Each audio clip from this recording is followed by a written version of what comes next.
Well, happy Friday to you. And if you happen to be thinking to yourself, Father Ken doesn't do Friday reflections, he does Tuesday, Thursday, Sunday reflections. Well, yesterday's reflection, which I taped a few days ago and thought was a phenomenal reflection, when I went to upload it, I discovered that the file eventually got corrupted. First time that's really happened to me. So I guess the Holy Spirit didn't like what I wanted to tell you yesterday. So I decided to make up for missing yesterday and to try again with something maybe the Holy Spirit will let me actually upload. So I'm here on this Friday to share with you a reflection on today's reading. And it's a beautiful gospel message. It's the gospel message in which Jesus says to Simon Peter, "Do you love me?" and asks it 3 times. And 3 times Peter responds, "Yes, Lord, I love you. You know everything. You know that I love you." And of course, in that exchange, Christ is saying to Peter, feed my sheep, tend my sheep, feed my flock. And in that, we have this beautiful understanding that there Peter was in his brokenness, in his fall from that place of great grace where he claims, Jesus, I will never leave you. I will never abandon you. And then he denies Christ 3 times. Here he comes back and is humble to remember that. But in his humility of sorts, he's also entrusted with the greatest gift of all, to take care of the church.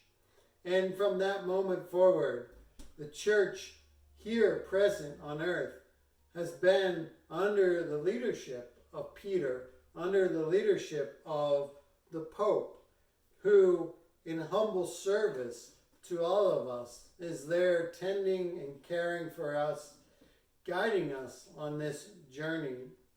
Now, we might not agree with every statement that the Pope makes, but it's important to also remember that the Pope's every statement is not given from that place of ultimate authority that Christ gave first to Peter and then to be passed down from generation to generation, from Pope to Pope. Part of that magisterium, that infallibility that the Pope has, which goes all the way back to this gift of Christ to Peter, the first Pope.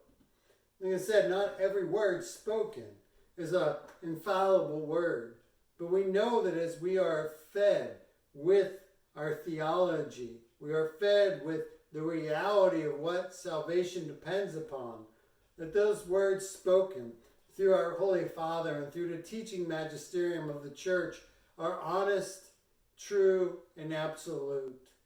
And in that, there is great comfort to be found. And if we go back and we read some church documents, the authoritative church documents that speak absolute truth, in there we always will find the tender heart of Christ, who will identify the problems and the struggles we have and then lovingly speak the words of truth to us, the words of truth that will place us on the pathway that will take away the pain and the suffering and allow us to find unity with Christ.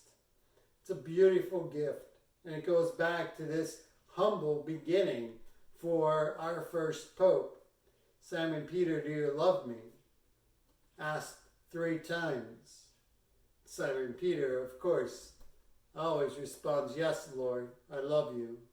And I would say we can also read in there from the words of the first Pope, and the words of our current Pope, and the words of the popes that have been with us through my lifetime. Each Pope responds to this call to Peter the same way. And will also love the sheep who follow you. And will also love your flock who comes to you.